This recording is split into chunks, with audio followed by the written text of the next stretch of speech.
I would like to welcome André from Next Games, who's going to be talking about the early agent gets the worm, how to prioritize player support and game development. So take it away, André. Thank you. Okay, so hello, I'm André, like just was presented. I'll be today talking about the early agent gets the worm, how to prioritize player support in game development. So I will start in a different way. So I will start with metrics and achievements. We have achieved so far in 2 different games. I'll jump this side so you can see the text. So 6 months average for 2 different games. We have got a CSAT of 4.43 out of 5 stars. And then we have also a couple of goals when it comes to issue automation.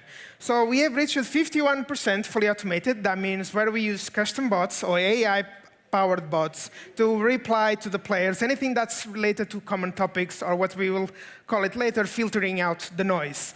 Then we have 48% partially automated, and here we use custom bots to gather all the data to use the player support agents when resolving these tickets. And then we have 1% fully manual. It's actually a bit less than 1%, but these are cases where our automation, our custom bots, our API bots cannot handle without actually going straight to a human. And then we have an FAQ deflection of 91%. That means that 91% of our players that open our help center, they find an answer, and they do not actually open a ticket to reach out support. But when we think about PX, let's think a bit outside the box. So it's not just the responsibility of the player experience team, so the community managers and the player support. There's actually key teams involved when we look into this. So we have quality assurance, business intelligence, live operations, productions, and development. And together we make a pretty good team, and we'll take into account later during the presentation how do we actually collaborate. So the important part is that every single one of these teams plays a vital role in ensuring seamless and satisfying player experience. But let's go more into what everybody likes. What are the benefits of doing this? Well, we have cost savings. We have reduced the operational costs through automation. We efficiently allocate our resources. We have faster issue resolution, which means reduced wait times for the players and quicker resolution of player issues so that can get back to the game as soon as possible. And we have increased efficiency, where we have streamlined processes, enhanced productivity, and a really important one is like better player experience. We have higher player satisfaction and retention, positive word of mouth, and community building. As these players happy with the help they get and getting back to the game very, very quickly, allows them to become advocates for the game and allow community growth. So we see it's working, but we still have challenges like any other team.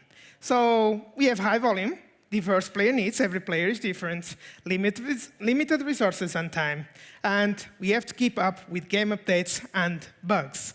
As we know, the gaming industry is always changing. The games always have new updates, new features. We need to make sure we can keep up with it.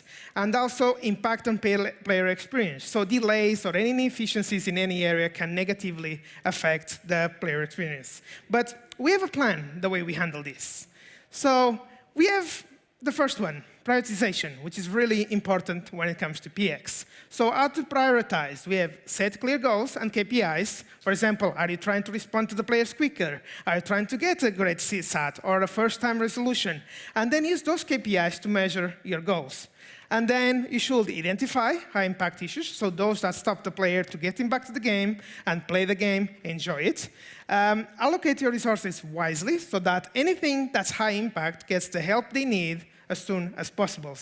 And then, again, regular review and just priorities. Like I said, it's a dynamic environment. You should always make sure you have the right resources and the right documentation for your agents to support the players.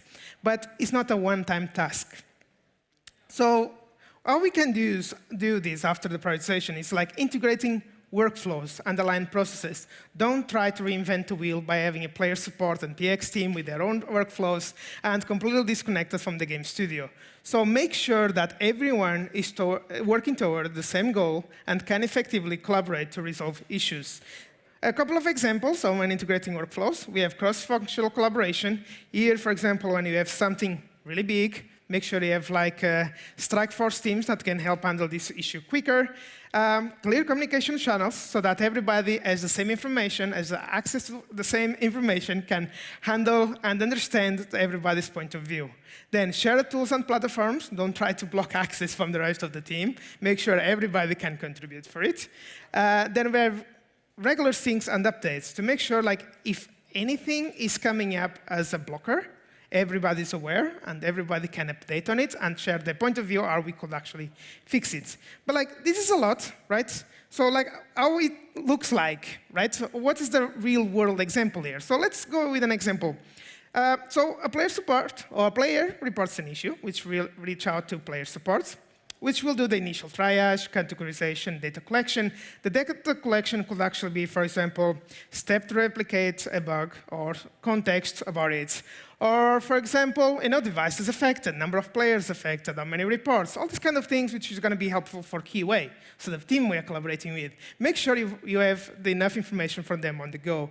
So they will acknowledge and report the issue. They will try to replicate with the information you have shared. And then we have BI. So they will provide data insights how to prioritize the fix. How many players are affected? This is something very critical.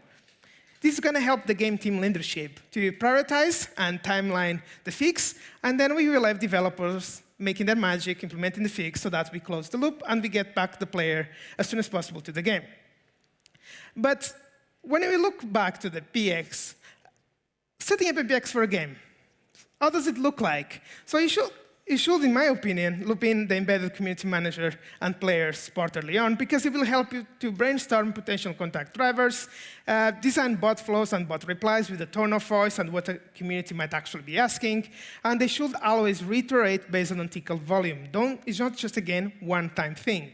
And they should, similar to the example, capture relevant information with custom issue fields and tags to ease and complement the work of QA, which is one of your biggest partners in PX.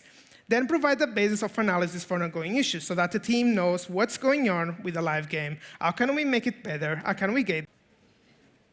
Okay. Yes, Alicia's got one. Thank you. Hi again, Andre. So thank you so much for the presentation. So when is the right time to start thinking about all of this stuff when you're developing a game? You've got a million things going on, basically at all times, putting out many fires. But when should you be thinking about player support and flows and all of these things? I will say pre-production, just so that you have time when the game is still building up. You have the time to learn the game, learn what the team is focusing on and what they really want to have out there. And that will allow you to be in the go-to-market time when the discussions are happening, either for community of player support or marketing itself. So be very early on so that you have time to learn the game, because you need to understand the game, you need to understand the goal of the team, and from there you will think outside the box of what is needed to have for the player support side and community side of the game. Thank you. Okay, cool. Anyone else got any questions? No? No? I have one that's not related to the presentation. Well, I mean, it kind of is. Who's your favorite Cobra Kai character? Come on. Sorry? Who's your favorite Cobra Kai character? Come on, I love the gifts, so I'm a massive fan of the show. Yeah, I would like to say now I can't remember his name, now you put me on the spot.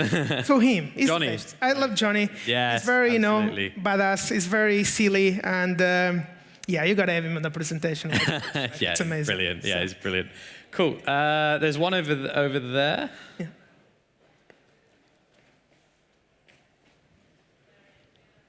Thank you very much for the presentation. So we've been kind of talking about how to improve the player experience from the development side of view. How about communication with the players? How transparent we have to be while we're in this process? What's your thought on that? Would the players have to be informed throughout this process that, hey, the issue that you ticketed is high prioritized, we have to fix this issue ASAP, versus please wait for us? How transparency would you recommend in this type of situations? Well, there's certain things you can't answer to the player, which is basically when the fix is going to be implemented. We do try to fix these as soon as possible, but the transparency comes to the point where we acknowledge, we appreciate the player bringing it up. we try to fix it as soon as possible. Either if it's something within the account, we can have a support command for and just run it, or then we try to see how many players are affected, try to get that prioritized for the next release.